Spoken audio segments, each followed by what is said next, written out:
Parshas Bamidbar explains to us the layout of the Shvatim in the Midbar. Each tribe was camped in a particular area, each had its place to be. And Rashi explains to us that Yisachar and Zevulun were close to Moshe and Aaron. And explains Rashi, because of their proximity, they became who they were. Throughout history, Yisachar and Zevulun were the Sar HaTorah, they were the Shvatim who were involved in Torah study and Torah support. Why did they merit becoming the great supporters and the great learners of Torah? Because they camped close to Moshe, close to Aaron. Explains Rashi, Tov l'shachin tov, the tzaddik not only affects himself, but he affects his neighbor as well. And this Rashi is rather difficult to understand, because everyone was there, had received the Torah on Har Sinai. All of the Jews had heard Hashem tell them, Anochi Hashem Elokecha.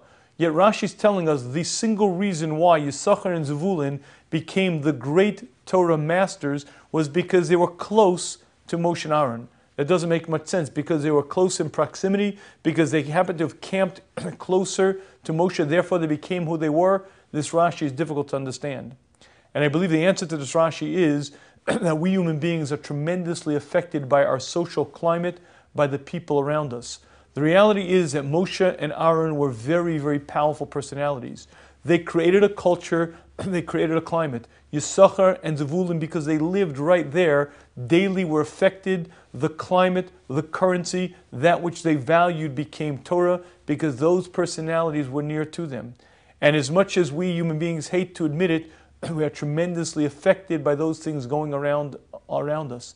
What Rashi is telling us is that Yisachar and Zevulun for history became the great masters of Torah. Why? Because they had been in proximity to Moshe, because their social climate was one of importance of Torah, therefore they became who they were.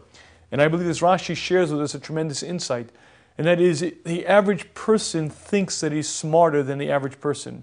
We're all aware of social pressure, we're all aware of the influence of society, but when it comes to me, well, I'm different.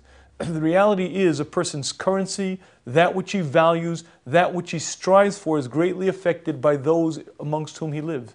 And that reality is such that we have to be very cognizant of it, very aware of it. We have to choose our friends wisely. We have to choose our community wisely, because it affects what we value, affects what we aspire towards. The effects won't be seen in a day, in a week, in a month, but they slowly seep in. Our currency, our value system changes, friends greatly influence us, our community greatly influences us. We have to choose both wisely.